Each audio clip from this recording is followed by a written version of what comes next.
the good old summertime, in the good old summertime. Hello and welcome to the Golden Age of Cricket, a podcast which delves back into the annals of history and discusses some of the most memorable characters and moments from the so-called Golden Age of Cricket, the 25 years immediately preceding the First World War. My name is Tom Ford.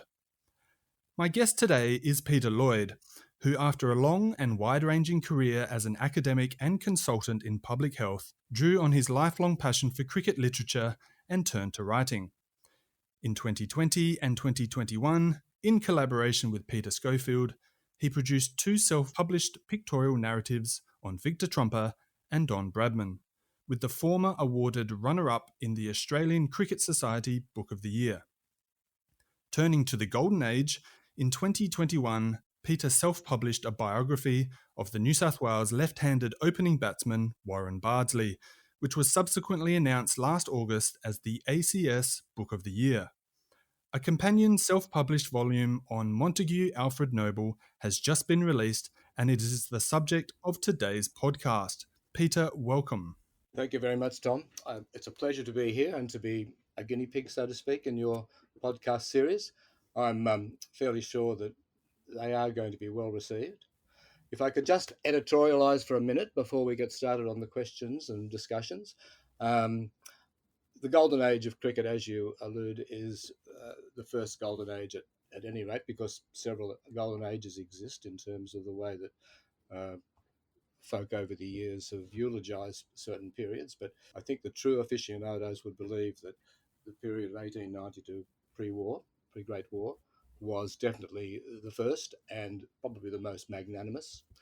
So I would just like to flavour that by talking about or quoting from Benny Green, the very well-known and well-written English cricket historian who about 35 years ago wrote a terrific history, a concise history, very broad-based, and he finishes it by talking about the Golden Age. And I'm paraphrasing here, but he said, "It's an odd and endearing fact that about human nature in its relation to cricket, that the backward look is always with us, that the Golden Age and all of its romantic notions are behind us and always will be."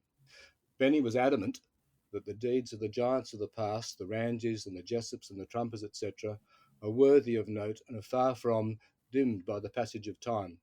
So well done you, Tom, on helping to ensure that the special exploits of the Golden Ages are remembered.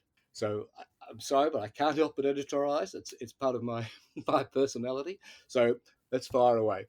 Well, thank you for being the guinea pig, as you say, Peter, and thank you for that editorial. And I'm hoping over the course of this podcast, whether it's 3 episodes or 30 episodes, that the actual nature of the Golden Age and the question as to whether it truly was a Golden Age is discussed and explored. So that is largely part of the reason of having this podcast, is for people to discuss it and dissect it. So thank you for being the guinea pig. And but we're here today to discuss, of course, Monty Noble.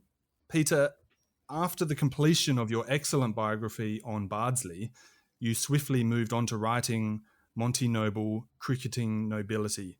When did you decide to write a biography on Monty? As you alluded to earlier, Peter Schofield and I did two pictorial narratives on Victor Trumper and Don Bradman, and they were well received. We had a lot of support in that exercise from Colin Clowes of the New South Wales Cricket Association, or Cricket New South Wales as it's called now, librarian statistician of note, although he suggests that that's not quite his goal, but quite his brief, but he is an excellent numbers man, and he gave us terrific support in terms of saving our bacon on a couple of occasions when we alluded to certain events which were incorrect and had innings interspersed incorrectly. So Colin had I'd become quite a close friend of Colin's. Previously, I'd written a short bio on him for the Victorian Australian Cricket Society magazine, annual magazine Pavilion, and I have to say that if anyone has any significant collections of books on Australian cricket since, well, for the past 25 years. And you look through the acknowledgements pages in those books, you'll find that Colin's name is uppermost. Colin is a terrific guy, a dynamo, even though he's well into his 80s now. He's astute and very insightful. He's also more than just a statistician. He's a believer in the uh, the worth of giving appropriate balance to a discussion. So he's quite good in terms of editing beyond numbers, which I've found of great value. In fact, um, he was the preemptor as to why I wrote the biography on Warren Bardsley. He'd been telling me as he was working with me and Peter Schofield on the Bradman and Trumper book how he'd be delighted if something similar were to be done on Warren. Uh, Peter Schofield wasn't interested in taking any further part in another book, which he felt may be simply a cut and paste job on what we'd put together previously because of all the imagery we used. I believe that there was an opportunity, though, to write a more definitive and comprehensive biography on Warren. And I did so because Warren was Colin's favourite cricketer. So I was sort of paying Colin a favour in doing that. And as I'm working through the Bardsley biography, coming to the end of the story, which occurred during the height of the pandemic, so I basically immersed myself in Warren's story over a period of about 8 or 9 months, and it was draining physically and psychologically, but at the same time, it was a saviour for me, like many people who were restricted in what they could do. So when I finished, I almost immediately realized that I needed to continue on. So I then had the thought of what subject would I next build upon. Um, I had three choices: Monty Noble, Charlie McCartney, and Sid Gregory. Colin Clowes was keen for me to work on Sid Gregory because over the years he'd collected and created a big catalogue of information and images, statistics on Sid, and believed that he warranted significant attention, which I agree as well. But I then was confronted by the fact that another friend, a good friend, a cricket friend, said to me that he had close relationships with a couple of people who came from the Noble extended Noble clan, and he believed that there was a family history which could be valuable in setting the scene and having some broad-based understandings of how the Noble tree uh, evolved from England into Australia. So that sort of I guess determined that I chose Monty as the next subject. Colin was still a little reluctant at that time, but by the time I was into chapter 3 and he'd been reading the early versions, the chapters don't have a lot to do with cricket, but Colin was uh, he'd fallen into tandem with me, so that made a big difference to my prospects of creating a book of value. Because cricket's not just a game of the dramatics on the field, it's also a game of numbers. And for the true aficionados, I think the blend of accuracy and colourful descriptions is a very important part of a successful book. I did find, though, with the Bardsley book, I was lucky enough again to have access to some correspondence between Warren's younger brother, Ray, or Mick as he was known, and a very good friend of mine as well, a social historian from Sydney, Max Solling. And Max and Mick Bardsley had spent quite a few sessions, mostly over the phone, but often by letter, talking about the era when Mick was playing, which sort of coincided with Warren a few years later. And that really, I think, the family intimacy made all the difference. So I was looking for a similar sort of buoyancy or generation of ideas from the Noble family genealogists, who about 20 years ago, early 2000s, talked about aspects of the ancestral tree and the fact that there were 8 brothers, 8 siblings of the first Australian noble-based family from the mid 1900s and 1800s, I should say. So that was certainly a reason, a rationale as to why I pursued Monty Noble as a subject. So I began in March 2022, which was about 2 months after the Bardsley book was released. And I felt that I was sort of in uh, a routine. I think most writers get to a point where they begin to feel comfortable in their way of working. In my case, that means often um, spending a solid several hours in a morning uh, writing uh, perhaps 2 or 3 thousand words, and then leaving it till the next day, editing it, and beginning again. And I found for me that works. It doesn't mean that that's going to be the end product, but over time, I've worked a style of writing into what I think is a fairly uh, constructive way of managing for me. People have asked me, how do you write a cricket book? And my bottom line is, well, you just start and then you proceed. And then as time goes by, you'll think, oh, that wasn't quite good enough because now I'm writing in a better format or a bit of better style. You might need to go back and edit. The worst part about writing is you become so wedded to your words on the page that culling is a devastating fact. However, if you're an editor, that's your job. And I have edited quite a few other folk in the cricket writing sphere, so I know that it can make a big difference and it can help. But doing it yourself, I haven't really been edited by anybody up till now, so it's probably harder to do it yourself because it's hard to give up something you think you see. Oh, that's a lovely phrase or a lovely sentence, but it doesn't warrant being there. It's just duplicating what's been said. So um, this is all about the writing format. So let's get on to the content of Monty, if you wish. Now, without preempting anything and just touching on something you mentioned in your answer, are biographies of Sid Gregory and Charlie McCartney in the pipeline, or are you keeping that close to your heart? No, no. My next project is probably going to be a short monograph on Tom McKibben. There are a couple of people, David Anstis, who's been very helpful for me and very obliging in providing lots of images for both the Bardsley and Noble book, has a small selection of Tom McKibben material. Plus, he's also a very good friend of Angus McKibben, an ancestor of Tom's, who's still in the Bathurst area where Tom originated from. And we're going to, as a trio, um, provide sufficient, I think, for a serious monograph, not a deluxe version like the Noble and Bardsley books, but something that's uh, hasn't been done on Tom. Tom's got lots of skeletons in the closet, so to speak, and I think we can tease those out without being too incriminating. But there's definitely interesting stories there around him and his cricket on the field and his lifestyle off the field, which I think will probably come out sometime later this year. And then perhaps after that, Sid Gregory. Few biographies, certainly of any great length or weight, existed on Monty prior to yours.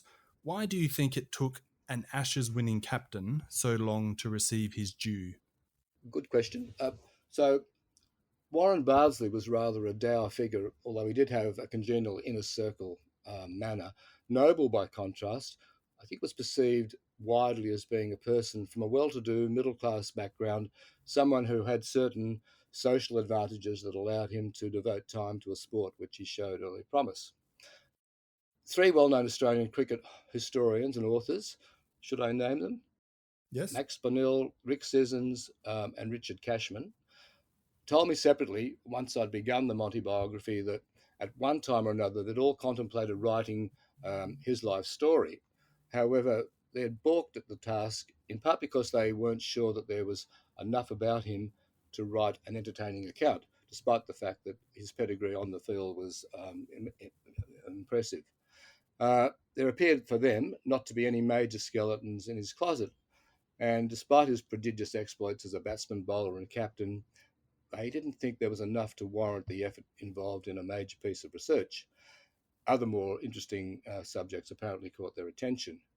So how lucky was I? And I must say, in a gentle fashion, how short-sighted they were, because if my book's anything to go by, M.A. Noble's life was full of dramatic moments, intriguing features, and a rattling of chains and assorted demons. I think the three historians who declined the opportunity to rigorously investigate Monty may have been duped into thinking that there was little more to uncover after reading Ray Robinson's brief essay on the 12th Australian cricket captain in his 1975 book On Top Down Under. There are some gross falsehoods in Robinson's account that have been rusted on, become established facts, reinforced in all likelihood, as I see it, by Jack Pollard, who was often less than careful with the truth. Robinson did glean information on events and personalities from relatives, including Monty's uh, youngest child, Rodney, and a distant nephew, Charles, but their accounts were either ignored by the author or erroneous to begin with. I should note that Rodney was just 19 years old when his dad died, and although Monty was a doting father, he was often at the SCG or away on business ventures interstate or following cricket, um, both in Australia and overseas as a journalist. And really, his mum, Nellie, Ellen Elizabeth Nellie, was the most present person in his life by a long shot. In an early paragraph on Boots, uh, the title of Robinson's essay on Monty in his On Top Down Under, uh, Boots was being a nickname of Monty's, which was used on occasions by those in his inner city circle, in cricket circle. Robinson wrote that Noble was a first generation Australian, youngest of 8 sons of a couple from Egham in Surrey. The ship in which they migrated to Sydney had a cow aboard to supply milk for Maria Noble's first baby. Montague Alfred was born on the 28th of January 1873 at home in Dixon Street, a thoroughfare now redolent of chop suey. He was delivered with musical honours. Hearing a military band passing, Maria prophesied that my son will be famous. The father, Joseph, a grocer, became a hotel manager, and Maria lent a hand serving in the bar. Her hand was stayed by such concern for customers' sobriety that she would serve no man more than 2 drinks. Now, in that quite brief paragraph, there are 5 errors of fact and a total skirting of extremely significant family matters. And as an historian, I think it's very important to call out such misconceptions and set the record straight, no matter how appealing a good yarn might be. And Robinson was a very good provider of yarns. Maria Collins, as she was then, was just 11 years of age when she sailed to Australia, not with her husband, but rather with her father Isaac, her stepmother Sophia, a full brother Charles, and 3 step siblings in 1841 aboard a boat, the Busra Merchant, which was a vessel that had had a very checkered past. There's an interesting story there which I cover in the biography. The Collins family did come from Surrey, where Isaac was a master baker. Joseph Noble, on the other hand, came from Lancashire. He arrived in Australia from America, where he'd been prospecting unsuccessfully for gold, among other ventures, in 1851 or 1852, that is about 10 years after Maria. The couple met soon after Joseph arrived in Sydney. Joseph had a sister who was a neighbour of the Collins family in the Rocks districts of Sydney. However, they didn't marry until 1859, with their first child, Henry, being born in 1860. Joseph was an innkeeper before becoming a grocer and a builder of some dubious repute. He was also an inveterate alcoholic who abused his wife mercilessly and occasioned bodily harm to his older sons. So Monty was the last born, as Robinson alludes. He was born in Mill Street, Haymarket, a thoroughfare which no longer exists, which housed then the Castlemaine Brewery. By the time Monty was 10 or 11, he had moved house with his mother on at least 6 occasions in premises that were far from salubrious. His upbringing was far from a comfortable middle-class base. So that fundamental basis for the story, I believe, sets a train in motion that Robinson doesn't allude to in his reasonably well portrayed approach to Monty's cricketing career. But a biography demands much more than just focus on a sporting attribute. What spurs someone to self-publish a cricket book, and how do you manage the pressures of, say, conception, design, production, and distribution? I think self-publishing has quite a few minuses, but one big plus: you have control, and you can decide what the content of the book is going to contain, uh, what the book is going to look like, how much imagery you want to put into it, the quality of the paper, and in the case of the 4 books that I've written, 2 with Peter Schofield and the 2 on my own, uh, there was a big emphasis on making these deluxe limited edition books that would be real collector's items. And I recall when the Victor Trumper pictorial first was released, Gideon Haigh in the Australian magazine or newspaper, with his weekly column at the end of the year, nominated that book as his favourite book. It came on, as you said, later to be awarded the runner-up gong in the ACS Book of the Year award. Haigh was very complimentary about the book. He felt that both Peter and I had put a lot of genuine effort into making it something out of the box. However, he did mention that it was certainly not a commercial venture, and none of those books have made any money. They're not for profit. They're labours of love. The writing of the book, all 4 books, was mostly me. Peter was very generous in terms of his collections, and we talked about how best to complement text with imagery. And we came to a consensus, and we were very lucky. I had worked with a graphic designer on a previous book about Australian sporting magazines a couple of years earlier, which was not the same format. It was a more conventional book with a few images, but I knew that this chap in Adelaide, David Bradbury, had a lot of creative ideas. So with Peter and my agitations and consultations with David, we designed a format that was, I think, perfect for concisely discussing pieces of memorabilia in the first 2 books. There had been a pictorial narrative on Trump written by oh, the name just escapes me for a second. The Australian Ashley Mallett, which came out about 1980, and Ashley had access to an awful lot of material, imagery from libraries and from individual sources. But the book was a mishmash of text, some of which wasn't accurate, and ill placement of imagery. Plus, it was a very basic, stock standard, black and white parade of materials. It didn't do justice to Trumper at all. So I think we saw that as a very basic baseline, and we were going to work on something on beyond that that would be regarded as of an excellent quality. However, that's one side of the self-publishing game. The other side, the more difficult side, perhaps, is the packaging and materially making the product to a point where it can be packaged and shipped comfortably across the world in that case, and to distributors who are willing to take the risk of buying a book, even though at a discount price, and making a profit. So I think most self-publishers, the biggest barrier for them is finding distributors. Well, fortunately, both Peter and I had good long time links with distributors, both in book dealers, both in England and Australia. So we were fortunate in that respect. Our business model was one where we required pre-subscribers to pay up front. We didn't have funds to provide payment to the printers and the graphic designer and the bookbinders.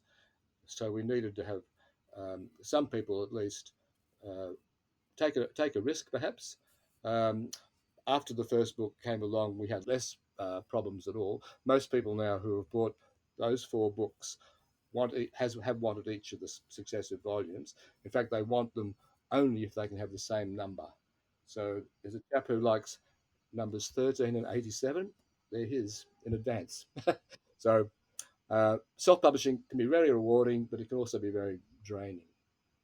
And but it's worth doing. Obviously, I still want to do it. So for me, it's a big outlet, and I enjoy it.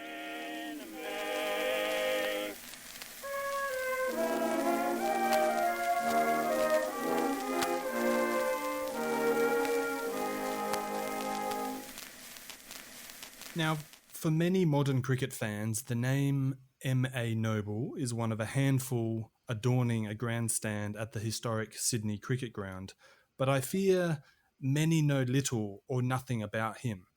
From my own experience, when I think of the pantheon of Golden Age cricketers, I think of Trumper, Grace, Ranji, Jessup, etc., but not often Monty Noble. Why do you think that is? Monty, or Alf or Boots to his cricketing peers, was far from a demonstrative personality like those renowned cricketers that you mentioned, and indeed others of the period, Armstrong, Jackson, Fry, McLaren, Duff, Hill, for example. Uh, he was a charismatic leader and a highly respected and yes, adored teammate. However, he was never overly flamboyant, and he didn't generally engage with the crowd. In fact, he frequently spoke of the absolute necessity of mentally blocking out all distractions, including the noise and disturbance of the barrackers, and cajoled his teammates into doing the same. And throughout my biography, I do focus on Noble as a persuasive force who often took the lead in negotiating player conditions and in dealing with what he saw as autocratic and authoritarian cricket authorities. But I've concluded that he wasn't fundamentally a natural and confident person on occasions when he was among people he didn't know well or who held views that were extremely contrary to his own. He could comfortably argue a case before a jury of peers, but he preferred to set an example more by his actions. Nevertheless, he was forceful enough to raise the shackles of others, notably the influential New South Wales and Australian Board of Control power broker Billy McAlone. In the field, of course, he was often praised by contemporary analysts for the brevity of his directions and for his insistence on discipline and formality. He marshalled his forces meticulously and altered his fields with a minimum fuss. He insisted that all his fieldsmen continually observe his body mannerisms, arched eyebrows, and the like. Monty was the first international captain to plan unique approaches to opposition batsmen. His use of the in-out field was revolutionary. In the 1903-04 series, um, in his first stint as Australian captain against Plum Warner's English side, the more thoughtful among the opposition players acknowledged Monty's superiority to their own skipper in the subtle art of captaincy. So what I'm suggesting basically is that Noble was cut from a different cloth to many of the stellar performers of the Golden Age. He was cerebral and considered rather than overly showy. The fact that he was an all-rounder may also have had a bearing on the manner in which he's been perceived. Perhaps this has muted or watered down a comprehensive appreciation of his various qualities. One of the things about your book which struck me was just how little Monty wrote about his own life. His cricket books, which he wrote predominantly in retirement, focus on later Ashes tours and cricketers. What challenge did this present you as his biographer in understanding exactly who he was? I think all biographers worth their salt strive to uncover the essence of their subjects and describe their beliefs and their values and recount their personality traits and foibles. Sometimes, though, assessments must be based on the balance of probabilities. You're right, Monty rarely wrote about himself, but he often spoke about his views and what he saw as important. For example, reward for effort and fair payment for absence from professional employment and touring without the encumbrances of loved ones. He held very conservative political values and took a dim view of intemperate behaviour, likely stemming from his childhood memories of growing up in a fractured family. Interestingly, in respect of the intemperance matter, Noble, who'd championed the initial selection of Reggie Duff to the Australian 11 in 1901-02, was a no-show at Duff's funeral just 10 years later, when Reggie's rampant alcoholism proved his downfall in 1911. Context is all. So the issue of racial prejudice, for example, needs to be judged according to conventions of the time. And the jury is out on whether Monty should be considered a racist, a matter which crops up in the book on several occasions. Several cricketing peers, Les Poitevin, for example, and Warren Bardsley, suggested that Noble's dislike of what he perceived as racial weaknesses, lack of concentration, inconsistent performances, lack of attention to detail, were at the core of his professional disdain of the Aboriginal fast bowler Jack Marsh. Bardsley was quite forthright much later in stating that Noble's failure to mentor Marsh to help him develop as a bowler cost Australian cricket dearly in the first decade of the 20th century.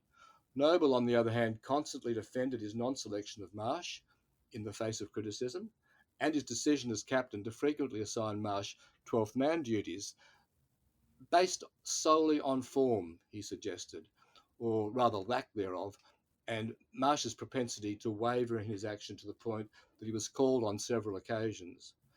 Monty made no bones about his preference for consistent medium pacers Arthur McBeath and Alex Kermode. McBeath in particular was one who troubled Noble at the crease, while Marsh, although he did dismiss Noble on occasions, was often on the receiving end of a Noble batting masterclass. So to sum up, I think there's ample material available to develop an appreciation of who Monty Noble truly was. The inner person shines through on many occasions in the biography. Look, if I could just take a few minutes to read a passage from the biography to illustrate this point. At the end of the 1923-24 grade season, Monty's 30th with Paddington and his penultimate annual outing, he'd play in 5 matches in the following season. Paddington Club honoured him with a commemorative banquet at the local town hall to applaud his 10,000 runs and 6,600 first-grade wickets in the Sydney competition. So from pages 517-18 of the book, I'm sure some of your listeners will have purchased a copy, and for those who haven't, this will be an insight for them. And I'm sort of, maybe I'm summarising a little bit, but you'll get the gist. This celebratory function was arranged by E.M. Green, honorary secretary of the club, and Jack Pope, honorary treasurer, a long-time pal and even bridegroom of Monty later. Over 100 people attended, with representatives coming from every period in the history of the club and from all the mainland states other than Western Australia. Reading several columns by those who were witnesses to the occasion, it appears that everybody who was there had a turn at the podium. 2 brief excerpts of accounts, I think, suffice to provide a sense of the evening.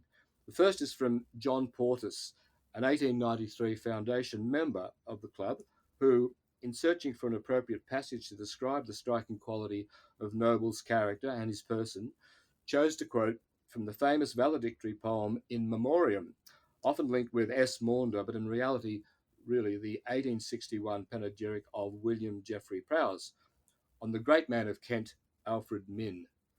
Portis understood man's, M-A-N's, affinity to cricket's ancient history and lore, and his devotion to England. And this quote from the poem: "When the great old Kent 11, full of pluck and hope, began the great battle with all England, single-handed, man to man, how the hopmen watched their hero, massive, muscular and tall, as he mingled with the players like a king among them all, till some old Kent enthusiasts it would almost seem a sin to doubt their country's triumph when led on by Alfred Myn." A terrific poem. As J.C. Davis explained in his report, the resemblance between the heroic figure of Myn and his modern-day equivalent Noble was perceived to be uncanny, even down to the name. The organising committee of the function appreciated this congruence and used the line, "massive, muscular and tall, like a king among them all," to decorate the menu cards and the emblems affixed to the walls of the town hall that night. I wish I had a picture of that event. I couldn't find one. The second excerpt is from Noble himself. He started with an anecdote when responding to the many accolades and episodes of reminiscences. Paddington visited Ipswich in Queensland some years ago uh, in the Easter period. And we had a player, says Monty, who was wearing a skipper's naval cap when he went in last. What do you want that cap for? Cried the onlooker. You're not at sea now? You're wrong, old chap, was the reply. I was never more at sea in my life. And he was bowled first ball, added MAN. Grave and gay, continued Noble. The work done by the Paddington pioneers, including Portis, J.C. Davis, the late Dan Hogan, and the late Cash Neal, he praised. The influence of Alec Bannerman, who had worked for the good of the club over several decades, he talked about, if you were late when Alec was captain, and you heard of it, he said. One of Alec's sayings was, if you can't be a cricketer, son, look like one. I regret that he's not here tonight. He was ailing and he died soon thereafter. Vernon Ransford, who'd travelled from Victoria earlier and spoken in high praise of Noble as player and captain, according to Noble now, is the most wonderful outfielder I have ever seen. We were playing England at the Oval, and Fry, who was very aggressive, was batting. Anything he hit over the bowler or mid-on was almost certain to reach the boundary. Ransford and Warren Bardsley were our outfielders, and I've never seen anything better. Vernie would return every ball right over the stumps. Albert Sweetman told you, in a jocular way, that he taught me how to play cricket. And you laughed. Well, he did teach me a good deal in my early days, and I am also indebted to my brother Harry. I thought he used to bowl too fast, yet he wasn't a fast bowler because I was just a little chap then. There's one who has been the greatest worker for Paddington. He is still with us. I refer to Jack Pope. I've been closely associated with him for many years, not only in cricket matters, but in a personal and family sense. I've never had known a greater organiser than Popey. So the function went on into the early hours of the morning. Uh, I think there's an awful lot there that you can glean about Noble's personality. He was adored, particularly by those who knew him very well, and he was a very generous giver of his emotions to those he felt were within his inner circle. Yes, he didn't write a lot about himself in formal ways, but in face-to-face issues, certainly when you're able to delve into the archives and find written accounts of what he said in person, I think it's very genuine to get a true feeling for him as a person.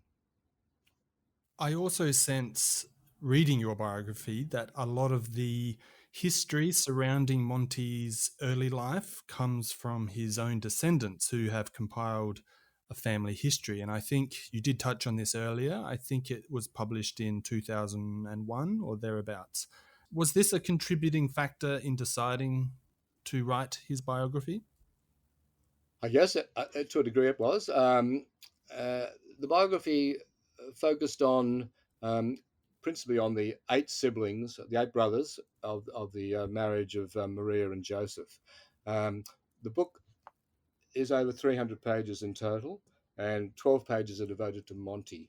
The biographers, John and Gwen, were from the Henry Noble clan, and Henry gets an awful lot of attention, as does second brother Charles. The biography is a compilation. It hasn't been edited. There are conflicting points of view, which is fair enough. I think it's often up to the reader to mould the truth from various sources. It was very well received by the family. However, in discussions with members of the family who have bought my M.A. Noble biography, they're delighted to have finally had some definitive discussion around pivotal points that were skirted over by the family historians. They were amateur historians. They did engage a genealogist and used a couple of librarians to gain further information, but they were working in a time before Trove, which, as any writer or devotee of cricket history would know, or history in general, is the fantastic source, digitisation of Australian newspapers. So I'm not denigrating John and Gwen's work. However, there were a lot of useful leads, but many dead ends. And the dead ends, in fact, were much more interesting than the leads. So it was certainly a factor in my choosing to do the story on Monty. As I said before, the intimacy that I found from the discussions between Warren Bardsley's brother Mick and the historian Max Solling were really good. And it's true, I did find some great background information that I could research in more depth. And I, I have to say that the family history was um, solid. It was a solid history, but it wasn't ever their intent to publish it beyond the family. So it's quite interesting. My closest contact in the Noble clan, who has given many photographs, is Monty's eldest granddaughter, Elizabeth. She knows very little about the wider Noble family. In fact, hasn't had a copy of the Noble history. Uh, she's now got one. And after she received the final version of Noble's book, she was overawed with how much information she was unfamiliar with and how she had felt certain things were in such a fashion, which she's now knows isn't the case. It's quite a rewarding feature of working on a book when there are people around who are so emotionally attached. In Warren Bardsley's case, the death of Warren's nephew in 2018 was the end of the Bardsley name, which is, I guess that these things happen. But in the Monty Noble case or the Noble family case, they're all over the place. There are hundreds of them. So I'm assuming the book might get passed around from person to person. So, but yeah, I think. So I guess to sum up again, I think the idea that you can refer to material that gives you an insight and a beginning of thought is useful. Yes. Now, very important question, Peter Lloyd. How should we actually refer to Monty? I know many of his teammates had numerous monikers for him, and you indeed use many of these throughout your book. Well, it was a little complex as the book unfolded. I mean, I knew this was going to be the case when I began, but I attempted to segregate his monikers according to each chapter. So on the cricket field and within the clubs and the teams he played for and the various cricketing authorities that within which he was involved, he was predominantly Alf, sometimes Boots, sometimes. Within the family, he was always Alf. Um, Out of interest and in order of birth for those who reach maturity amongst the siblings, Henry, the eldest brother, born in 1860, was either Henry or Harry on the cricket field. Charles was always Charles. Edwald, Edwald, not Edward, Eldwald, was always Ted. Ted was a first class cricketer who played uh, for several seasons with a variety of Sydney clubs, went on a tour with Monty to New Zealand and played first class cricket there. I think he played 5 games. He was Ted. He was a very good, solid middle order batsman. Then there was Septimus, which was a name that was often applied to the seventh born, but he was known as Arthur.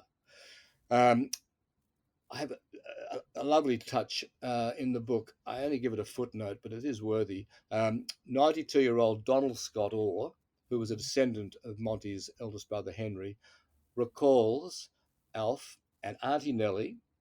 He recalls Uncle Alf and Auntie Nellie visiting his family when he was 6 or 7 years old at their family home in Sydney's inner western suburb of Five Dock. His memories of Uncle Alf are of his large and imposing physique, his mellifluous voice, his attentive nature to all in the inner circle, including the children. He had time for everyone and was interested in what was happening with their lives. That's, I think, it's lovely to have had Elizabeth Noble's support. She's a signature to the book, but to actually have somebody who had a physical relationship with Monty is also an added bonus. Donald was quite a very intelligent man, and when we talked 2 or 3 times, he was totally on top of matters, but he was a little distant from Monty and only could relate to his early versions of things because Monty died when he was about 8. But it was a nice touch to put into the book, I think. So that's the family, but the public knew Monty as Monty or MA or MAN. or Mary Ann, which was a composite of his initials, a fact about which his elderly mother was most upset, and this is a true story, when she first heard it being chanted by the crowd at a first-class match which she was attending. Ray Robinson makes quite a lot of that in his brief essay. There's a touching a corollary to the MAN Noble label. MAN Noble, sorry, the MAN label. Monty and Nellie suffered the extreme grief of losing their second child and firstborn son Morris at the age of 7 years in 1923. Morris Ashley Noble was buried at the family plot beside in the cemetery at Randwick, where Monty later was buried after he died in 1940.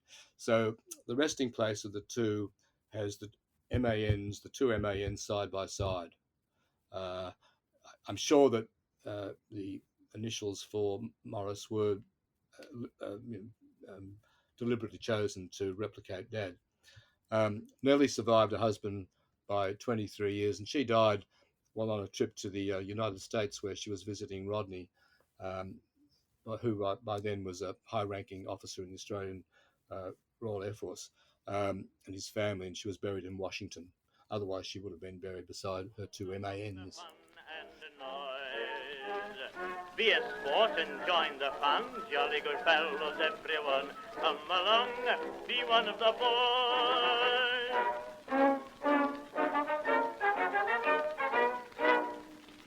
Let's now turn our attention to cricket, Peter, which I'm sure many of our listeners are here for. Is it fair to say that Monty wasn't a prodigy, rather that he grew into his cricketing ability? I think it's very true to say, Tom. Monty was far from a prodigy, although that label seems to have stuck to a degree following his 152 not out against Andy Stoddard's 1894-95 side, when Monty was playing for the 18 Sydney Juniors in December 1894 at the SCG. 21-year-old Monty, not sure he should have been classified as a junior, sort of conjectural, I think. He had toured New Zealand, as I said before, with brother Ted, which would have been a terrific experience for them, reminiscent of the experience that Warren and Mick Bardsley had later in life when they were touring together, the Shaky Isles, and bunking together. But a closer reading of that match, in which Monty scored 152 not out, suggests that the tourists thought that Trumper, who was 16 years of age at the time, was the genuine prodigy, exemplified by his dashing stroke play, where he batted for 85 minutes and scored 67 runs. Many local pundits suggested that Monty's knock was sort of littered with fortuitous strokes and heavily sprinkled with luck.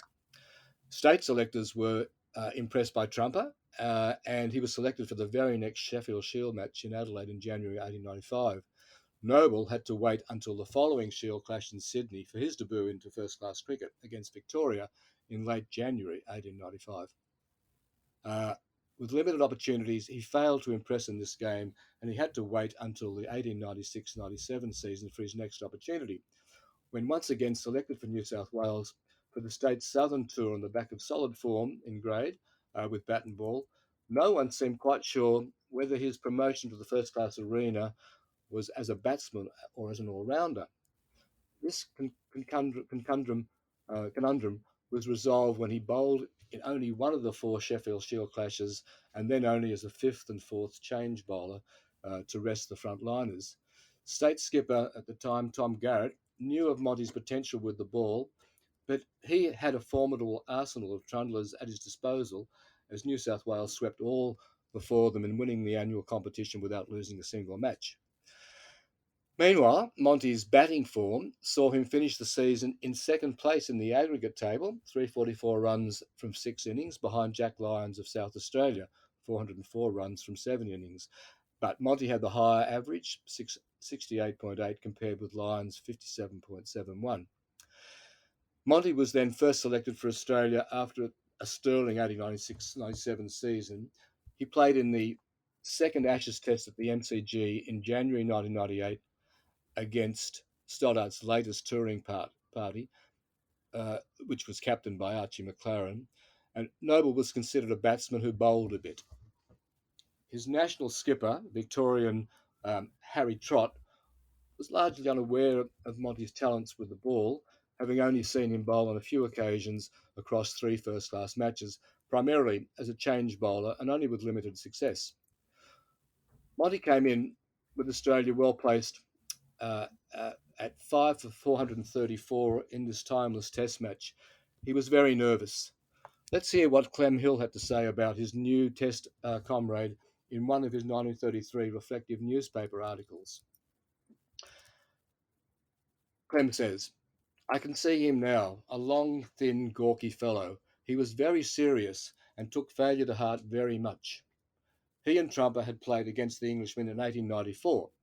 In this first Test of his, Tom Richardson pitched a ball outside his off stump, and yet it shattered the wicket with Noble's bat that perched in the air, presumably with the idea of allowing the ball to pass. Noble was quite dispirited and went straight to one of the older players, perhaps it was Hugh Trumbull, given their emerging relationship, and he remarked, 'I suppose after such a silly shot, they'll never pick me for Australia again.' Hardly what you'd call a prodigy, but there was more to follow, as Hill continues. At that time, few knew Noble as a bowler. During England's first innings, Sid Gregory, compatriot New South Welshman, went along to Trott and suggested that Alf be given a try. Sid said, 'He's a young fellow who can make the ball swerve a bit.' So Noble was thrown the ball, and although he took only 1 wicket, that of Ted Wainwright, caught easily by Ernie Jones at mid-off for 21, he impressed us. In the second innings, after England had followed on 205 runs behind, Ranji was going very well, and the Australians seemed to be in a pocket.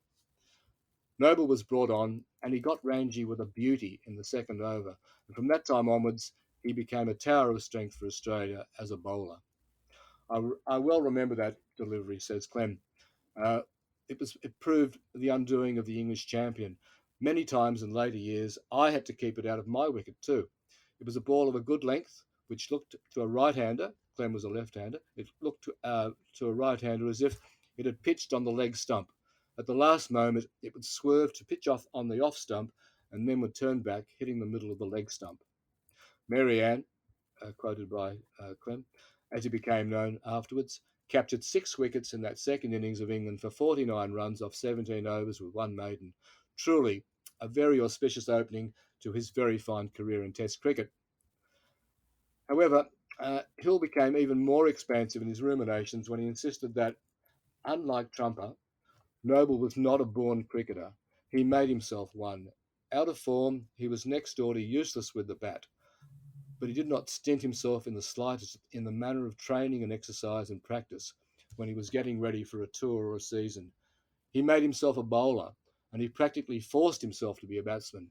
As a captain, he wouldn't stoop to think for a point against an opponent. And I think that says it all. You touch in that answer, early on in your answer, on Victor Trumper. And indeed, it was one of the great parallels of Monty's life. Something you do so eloquently throughout your book was the life and career of Victor Trumper. What was Monty's relationship like with Trumper, and how was Monty affected by the latter's tragically early death? Well, thanks for the compliment. I really wanted to impress upon the readership that there was this very significant relationship. It's a well-known fact that Monty and Victor were close friends from the moment they became acquainted with one another on the cricket field.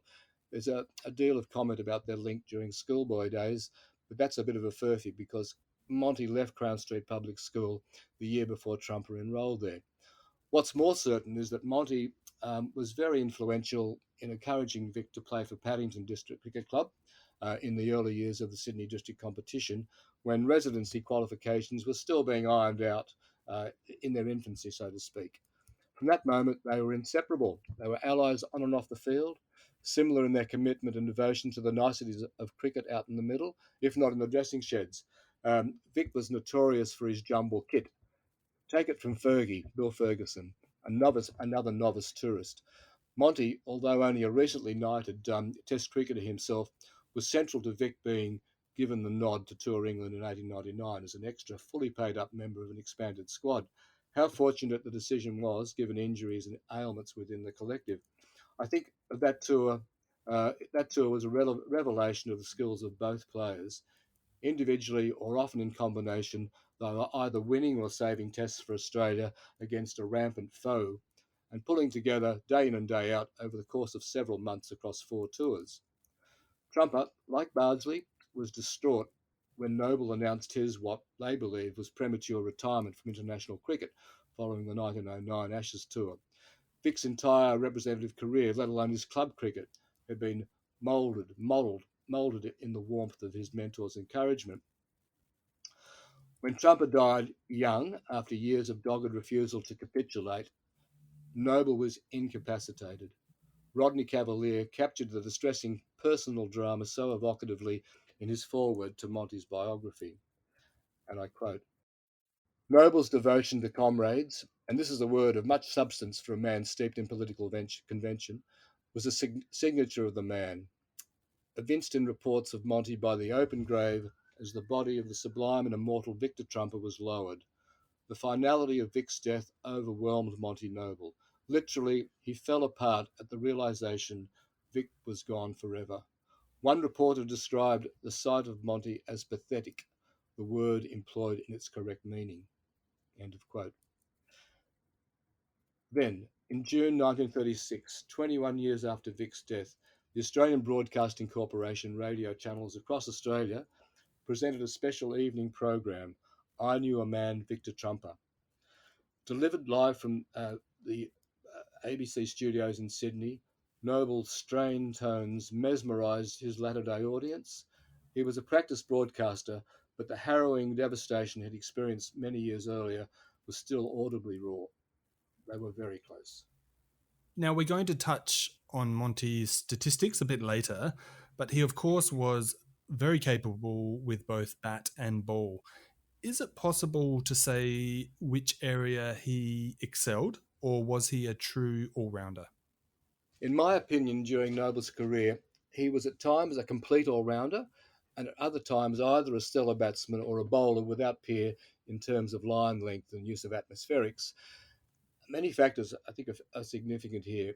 His state of mind, in particular, how motivated he was to dominate, his level of fitness, the conditions under which he was required to play, and how a particular match was poised. J.C. Davis, owner and sole editor of the Sydney's leading weekly sporting paper, The Referee, for almost the entire period in which Noble played cricket, and also an executive officer of the Paddington District Cricket Club, so a very close affiliate of Monty's, was a long-standing admirer and a person of genuine importance and influence as Monty's career unfolded. He often wrote about the need, as he saw it, for Noble to be seriously challenged before he drew on his full power of concentration and resolve. Pity the poor opposition who came across him when he was totally fixated on victory or dismissive of the possibility of defeat.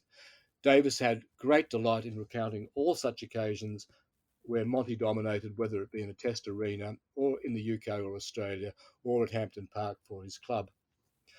Taking his test career as a whole, though, he became the second fastest Australian cricketer to achieve the double, 1,000 runs and 100 wickets in 1905.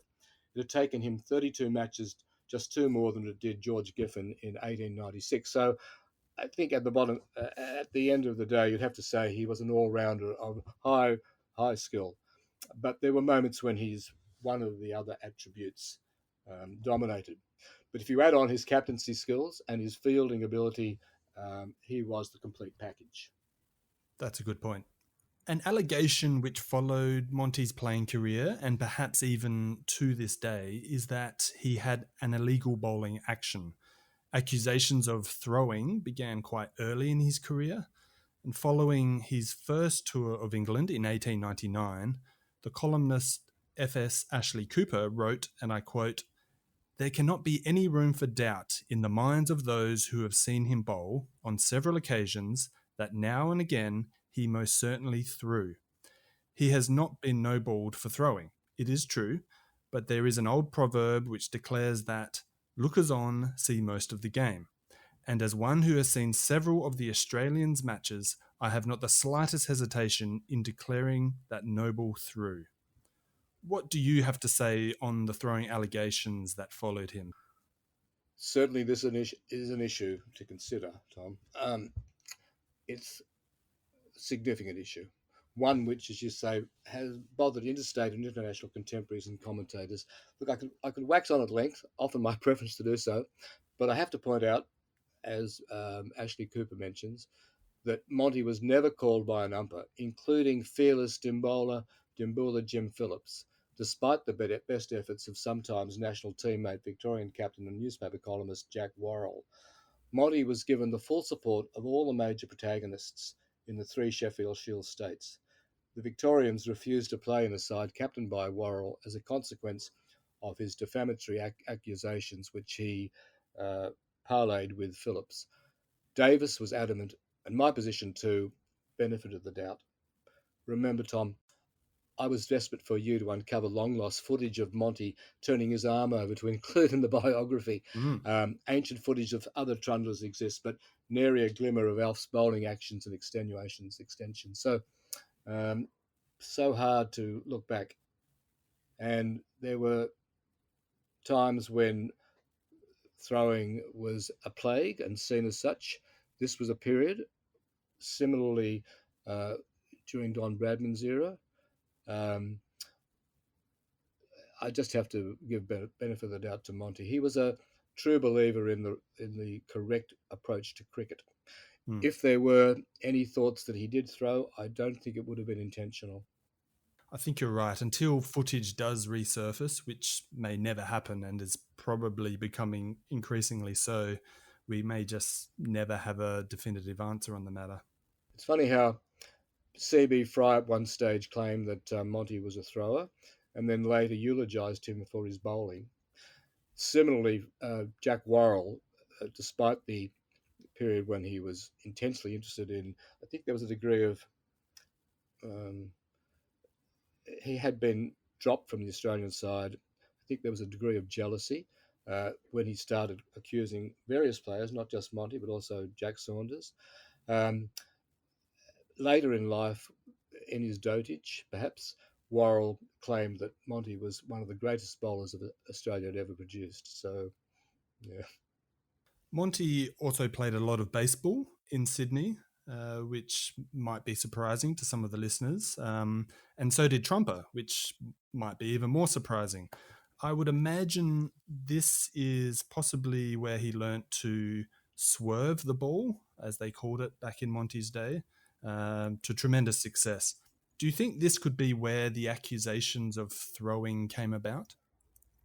Perhaps, although it's certainly, and I believe this is really the case, the link with baseball provided Noble with the insights onto how to swerve the ball.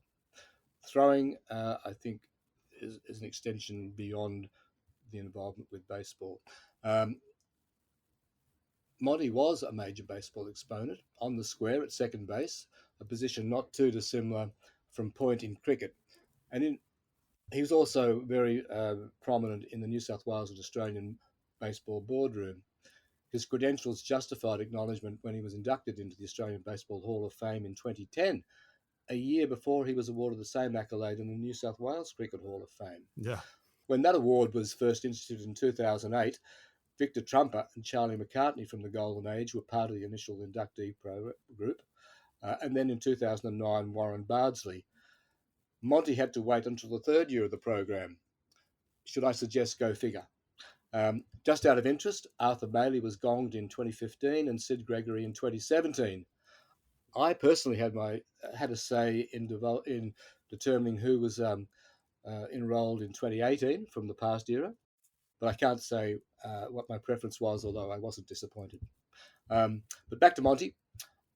He wasn't a pitcher in baseball, but he took great delight in winding up and throwing baseballs back to the catcher with a modified round arm action.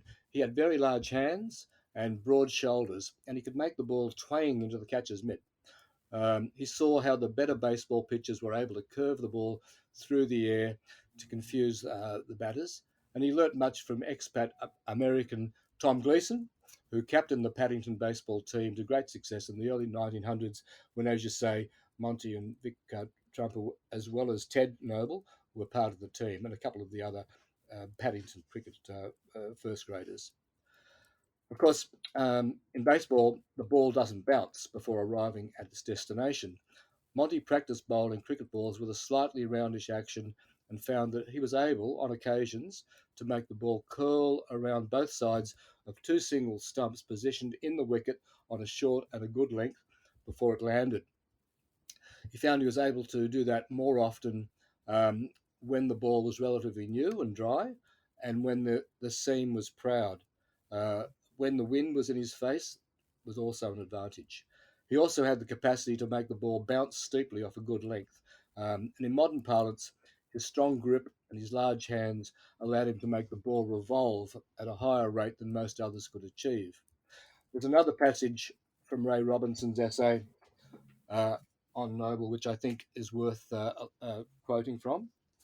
This is Ray Robinson talking. With a keen eye and a commendable turn of phrase, born of toil and sweat, Robinson nailed Monty's ability with the ball. His appreciation of Mary Ann's novel medium-pace spin swerve creates a remarkable word picture to engage the reader.